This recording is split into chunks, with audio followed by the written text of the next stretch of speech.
भगवान शंकर से भगवती जगज्जननी जगतोधारिणी मोक्षदायिनी मां पार्वती जी ने पूछा कि स्वामी, हरि अनंत, हरि कथा अनंता, हरि अनंत हैं, हरि की कथाएं अनंत हैं और कल्प कल्प प्रति प्रभु अवतरहि चारु चरित नाना विधि करें।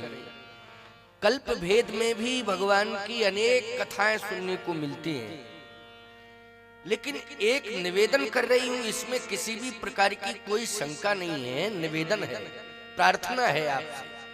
देखो, श्रोता को जिज्ञासु होना चाहिए, श्रोता को हमेशा जिज्ञासु ही होना चाहिए।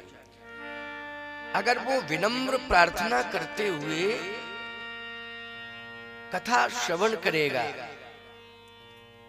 और जिज्ञासा को बहुत ही विनम्रता से किसी वक्ता के सामने या सदगुरु के सामने, महापुरुष के सामने रखेगा, विनम्रता पूर्वक जिज्ञासा को रखेगा, तो भगवान की कृपा भी होगी और समाधान भी मिलेगा। दोनों बातें हो जाएंगी, समाधान भी मिलेगा और कृपा भी।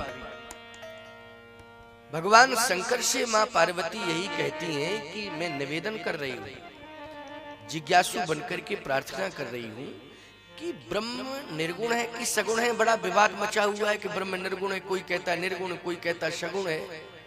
ये समझ में नहीं आता है कि ये विवाद कब तक रहेगा और क्यों रहेगा। इसका समाधान मिलना चाहिए। भगवान शंकर ने कहा, पहली बात तो ये है पार्वती कि जो निर्गुण ब्रह्म को मानते हैं वो निर्गुण से ही प्रभावित होते हैं। उनके सामने अगर निर्गुण की प्रशंसा की जाए तो बहुत खुश होते हैं, कहते मेरे फेवर की बात हो गई। और जो सगुण ब्रह्म के उपासक हैं, अगर सगुण ब्रह्म की चर्चा उनके सामने की जाए तो बहुत प्रसन्न होते हैं, हमारे फेवर की बात हो गई। लेकिन वस्तुतः सत्य तो यह है कि निर्गुण और सगुण ये दो नहीं है, एक ही है। जो निर्गुण है वही सगुण है, जो सगुण है वही निर्गुण है। ये दो नहीं है, एक ही है। लेकिन ये तो भ्रमित करने वाली बात है कि लोग कहते हैं नहीं निर्गुण ही सत्य है, नहीं वो सगुण ही सत्य है। ये निर्गुण नैनन सगुण, हृदय के अंदर जो हृदयस्थ है वो निर्गुण है और नेत्रों से हम जिसका दर्शन कर रहे हैं वो सगुण है। तो जिसका हम दर्शन कर रहे हैं वही मेरे हृदय में बैठा हुआ है, कोई दूसरा नहीं बैठा है। क्यों भाई, हृदय में वही बैठा, जो हृदय में बैठा है उसको सगुण कैसे मानोगे, वो तो हृदय के अंदर है। लेकिन हम जिसका दर्शन कर रहे हैं वही मेरे हृदय में बैठा है। वो जो मेरे हृदय में बैठा हुआ है वही कृपा करके प्रत्यक्ष रूप से मुझे दर्शन दे रहा है। इसलिए भ्रमित होने की कोई आवश्यकता नहीं। अगर कबीर दास जी ने इस बात को कहा है,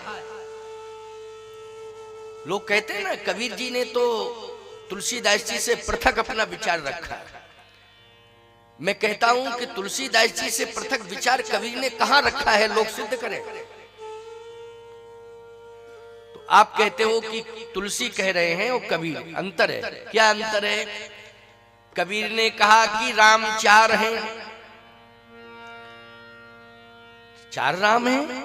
एक राम दशरथ घर डोले, एक राम घट घट में बोले, और एक राम का जगत पसारा, एक राम है जग से न्यारा।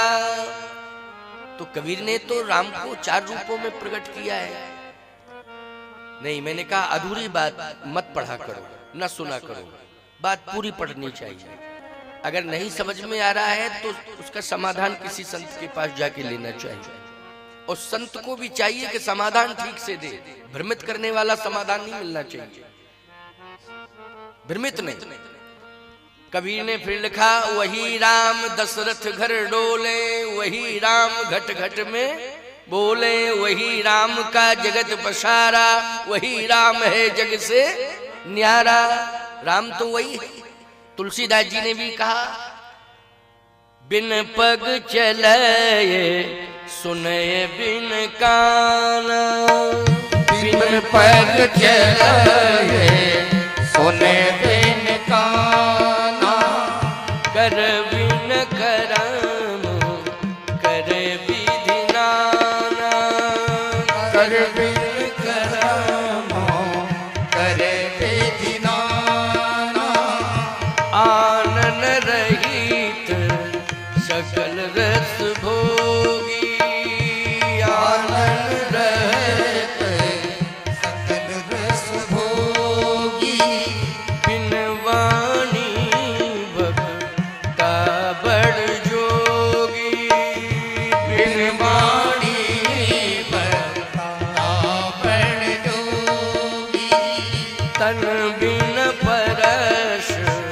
नयन बिन देखा, तन बिन परस नयन बिन देखा, लहई घाण बिन पास अशेषा, लहई घ्राण बिन बस अशेषा, अस सब भांति अलौकिक करनी, अस सब भांति अलौकिक करनी, महिमा जासु जाय नहीं बरनी, महिमा जासो जाय नहीं बरनी, महिमा जासु जाय नहीं बरनी, महिमा जासो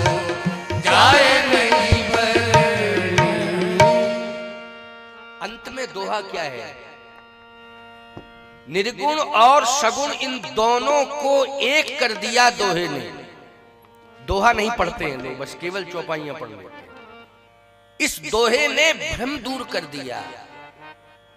जे यूं गावहि वेद बुध, जाह धरे मुनि ध्यान, सोई दशरथ सुत भगत हित, कौशलपति भगवान। अब बताइए भ्रम कहां रहा? पूरी तरह से भ्रम का निवारण हो गया, लेकिन लोग अधूरा अधूरा ग्रंथ ही पढ़ते, पूरा पढ़ते ही नहीं। समाधान मिलेगा, इंतजार करिए, ग्रंथ को ठीक से पढ़िए। यदि समझ में नहीं आ रहा है तो गुरुमुख होकर सुनिए।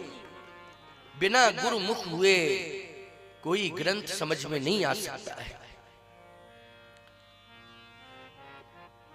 एक हमारे साथ में विद्यार्थी रहता है, स्वस्थ वाचन अशुद्ध पढ़ने लगा।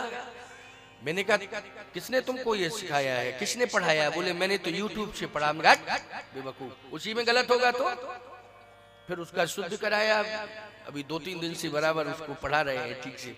YouTube से क्या मतलब निकला कि YouTube में भाई गलत बात भी तो YouTube में दी जा सकती है। ये नहीं, ऐसा नहीं। गुरुमुख होइए आप। जब तक गुरुमुख नहीं होंगे तब तक ग्रंथ की कृपा हो ही नहीं सकती। ठीक है, YouTube से जानकारियां बहुत मिलती हैं, बहुत सारे मोबाइल ने जानकारियां दे दी, अलग बात है। बहुत सी गलत जानकारियां भी हैं उसमें, ऐसा नहीं है। बहुत सी कथाएं पड़ी हुई हैं, अंतर कथाएं, वो बिल्कुल गलत हैं, अप्रमाणित हैं। भ्रमित किया है जिसने भी डाला हो YouTube में आदि में। अब उसके बारे में हम विस्तार से अभी नहीं कह पाएंगे क्योंकि समय का अभाव है। लेकिन गुरुमुख होइए। जब तक आप गुरुमुख नहीं हो जाएंगे तब तक ग्रंथ की कृपा नहीं होगी। सीधी सी बात। धर्म संबंधी यदि किसी भी प्रकार का कोई भ्रम पैदा हो गया है तो आप उसके निवारण के लिए अपने सदगुरु के पास जाइए, तभी उसका समाधान होगा, वरना आप भटकते रहेंगे। कबीर की वाणी का मैं कभी विरोध नहीं कर सकता हूं। कबीर तो हमारे आदि रामानंदाचार्य भगवान के शिष्य हैं। बोलो भाई, वो कभी भी सगुण ब्रह्म के विरोध में नहीं हो सकते।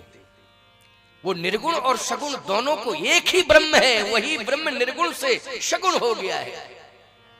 व्यापक ब्रह्म निरंजन निर्गुण विगत विनोद, सो अज प्रेम भगत बस कौशल्या की गोद। भगवती पार्वती जी ने कहा कि महाराज